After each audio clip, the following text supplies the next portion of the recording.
Yeah, these guys are coming out to attack now. Okay.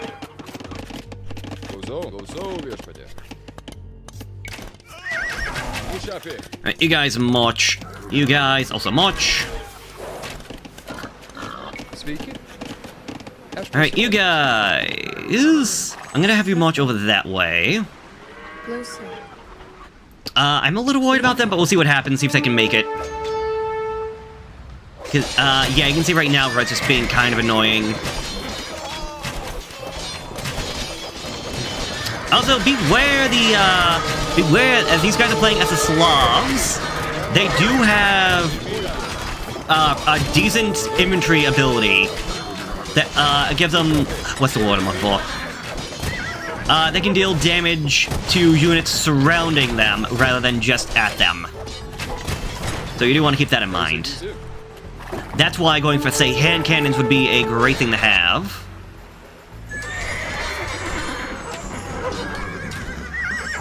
Also, it might not be a bad idea to get some extra units over on this side. Before I forget, I want to grab you. I'm not lying. Hand cannons are going to be, like, the majority of my army.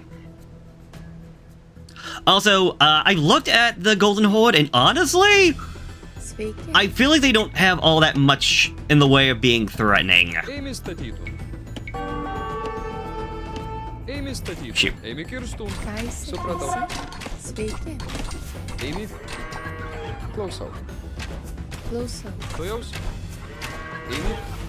Okay, that's fine. These guys were sadly cannon fodder. Some of them made it. The rest, well, some of these guys made it. That's good. You can come over here. There are, as far as I can tell, just 3 broken walls. I will not hide behind my walls and let the Lithuanians take all of the glory. Tell me where you need my armies, Algirdas and Kestutis, and I will be there. Glad to hear it. How about you come over this way? How about you build a castle just for the sake of it?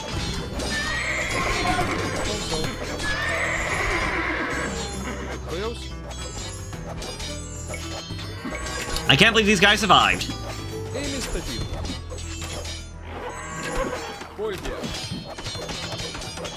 And you guys can pull back. Thank you, Algirdas and Kestutis. With your help, the holes in our walls have been repaired. We will keep the Horde at bay as much as we can.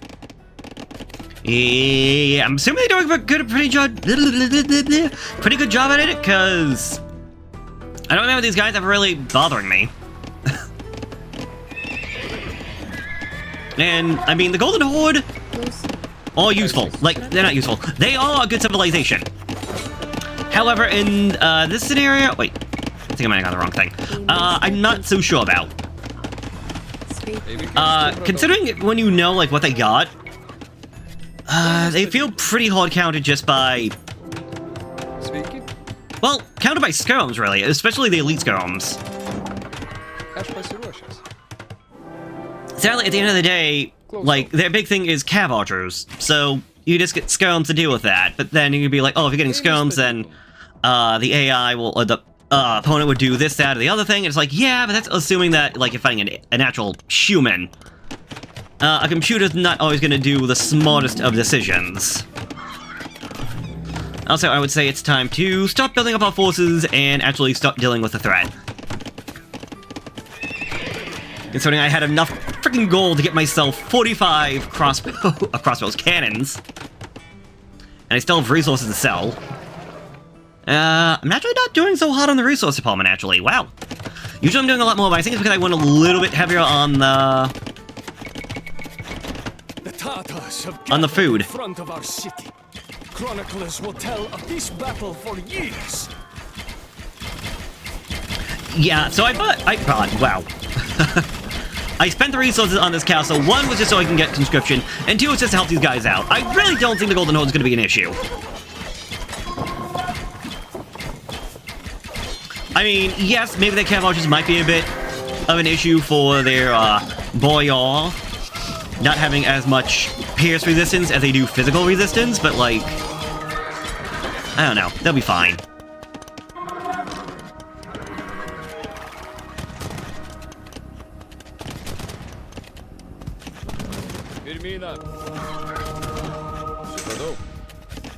Closer.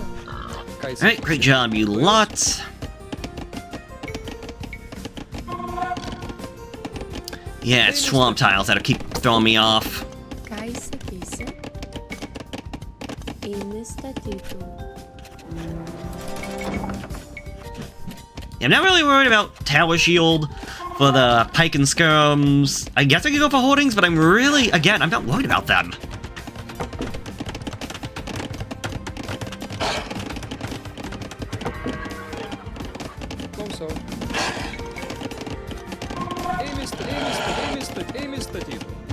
I guess this also gives me a good opportunity to talk about at least one thing. Like, why do I, like, do some cuts? Why do I speed things ahead? And honestly, like, we're going to be speeding ahead the next, the upcoming fights and whatnot. Like, I'm sorry, not sorry, that's just how this is going to go. But the simple fact that usually I feel like it's the beginning that's the most difficult part. I mean, once you have, like, everything set up at this point, like, what's there for me to really talk about? Like, what's there for me to really do? It's... Right now, it's just go, fight, win, and go get lunch.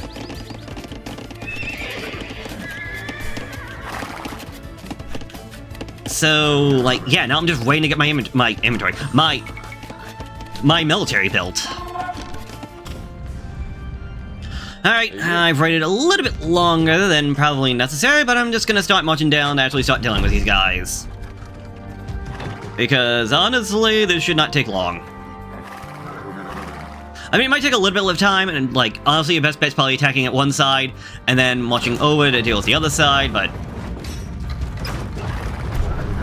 You guys move down, you guys move down. There we go.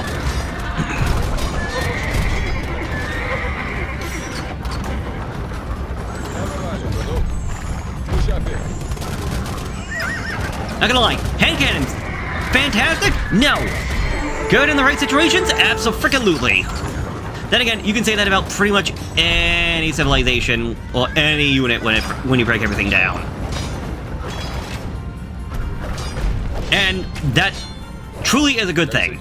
It's good that, like, it's not, oh, this one unit is so overpowered, therefore, you define to do that one. Because honestly, that's kind of how the Nightline feels. The Nightline feels like it's just, like, that broken, that overpowered.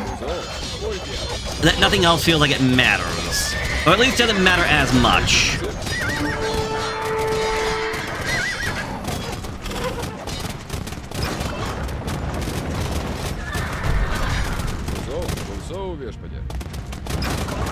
And obviously, pros and cons and everything, blah blah blah blah, like these guys are great at fighting this, but obviously they're gonna be terrible at close combat.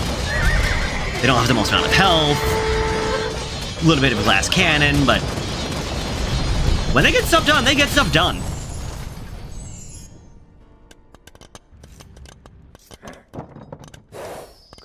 And also going back, so like, why am I going to make cuts here and there? And it's honestly just because of the fact that...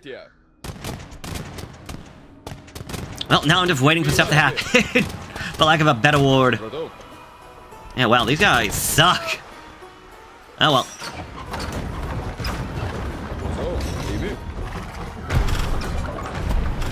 And do you really need to see/want to see me just spending, like, say, 15-20 minutes just getting all this done? I'm sure there's a definite yes, but I feel like there's also that case of, like, no, like, just get the get to the victory point at this point, because the game's pretty much all but set.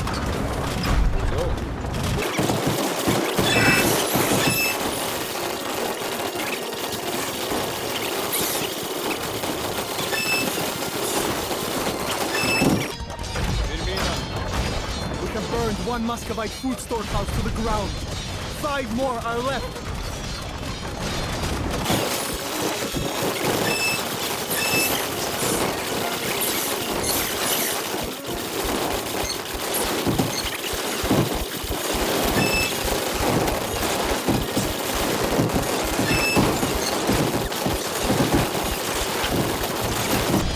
We have destroyed 2 food storehouses. 4 more remain.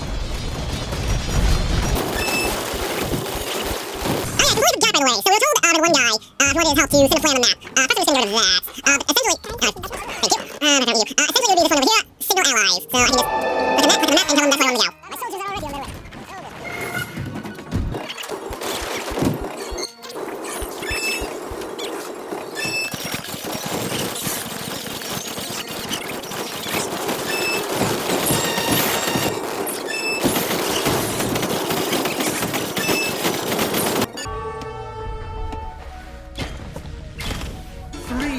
storehouses have gone up in flames.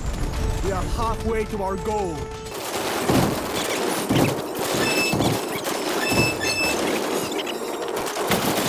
Alright, so I got 3. The fourth one over this way. We can get real quick. So another one over this area. Somewhere. Oh, that's it, right over there. Okay. So that could be like 4, 5, 6, or you can watch it here, they get 5 and 6. Thankfully, there's more than just what the game says there is. So you're not stuck having to get, like, the 6 specific ones, just to, like, annoyingly slow you down.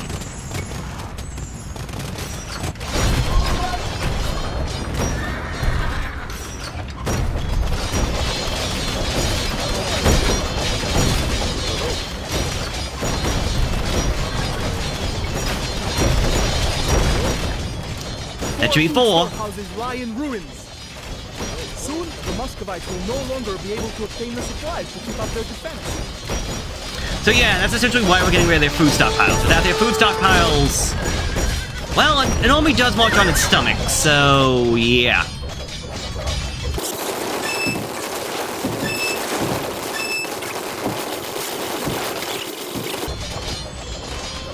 Five food storehouses have fallen Hey, victim there to we our go. onslaught. If we destroy another one, the garrison of Moscow will have no choice but to surrender. Well, I'm not really paying attention, but I'm assuming I'm getting resources every time I actually, what's it called? I actually destroy their food stockpile? Yeah, stockpile. Oh my god, how much resources I got right now. It's ridiculous. But yeah, they're done. Good try, guys. We have burned down 6 food storehouses. Let us see if Dmitri can still rally his soldiers without sufficient provisions. So, we fight. Do not get excited too soon, Lithuanians. I still control the impregnable Kremlin fortress. Alright, I mean, how was I gonna do against trebuchets? I don't know. Anyways, here we go. GG easy. The combined forces of Algirdas and Kestutis managed twice to penetrate into the heart of Moscow. But the walls of the Kremlin brought their advance to a halt each time. Its white limestone walls proved to be an impassable obstacle. Even Algirdas admitted that the Muscovite prince had constructed a military wonder. The war dragged on for years. Neither the Lithuanians nor the Golden Horde, which intervened late in the war, could force a decisive victory. In the end, the only remaining option was to sign a treaty that allowed all parties to return home without losing face. Keeping this peace was Algirdas's last great feat. For a man so shaped and defined by war, it was an odd end. But it meant that he died undefeated. We burned his corpse according to the old custom, on a ceremonial pyre with 20 of his beloved horses and many of his favorite belongings. When the flames began to consume his lifeless body, I looked into the blaze in silence. My father had created an empire stretching from the Baltic Sea in the north to the Black Sea in the south. And I, Jogaila, would be his heir. Aww. I'm sorry to hear that the guy actually, well, one of them passed away. I mean, it was inevitable, but, like, still, aw. I want to hear about their romance to the end. I only lost 35 units. The Muscovites lost 409, 200. Like, well, yeah, like, this was a very, very simple mission. And, yeah, this front behind the Golden Horde is still there. I want to say, oh yeah, I forgot about this. The monastery over this way, so if you wanted to, sneak around, come over this way, get that monastery, that's another way to get yourself a relic, as well as shoot over this way to take the Muscovites from the side. If you want to try like a 3-pronged attack. But honestly, they weren't all that difficult. Very easy. I love the fact that we actually have an ally that's like, hey, I'm not just a coward, let me fight with you, just tell me where you want me to go. And just doing the whole, oh, signal flare! And he's like, okay, because, well, did he make a big difference? I would say maybe not, but still, hey, any help is great. Sadly though, it was just, you saw my position. I have so many freaking hand cannons. I mean, I did get, like, paladin and whatnot, don't get me wrong. Them having that extra strength from the relics is fantastic. And I'm assuming there's probably another relic out and about, because I remember seeing, monks coming out and about, so unless they were coming up this way to get over that way, but that doesn't seem right. There were the occasional pikemen and whatnot out and about, like, just doing whatever it is that they do, but I don't really care. Very simple mission, very easy, and yeah. I don't know if the next one will be the last one, but next time... Also, I don't know if I did all of this. Yeah. Didn't collect the most gold, apparently. Wow. Didn't get the most from trade. Oh yeah, who are these guys trading with? I need to check that out real quick. Can only assume it must have been with the Kremlin Fortress? Because he had trade going on here. But I don't know who they'd be trading with. They wouldn't be trading with, these guys. They weren't trading with us.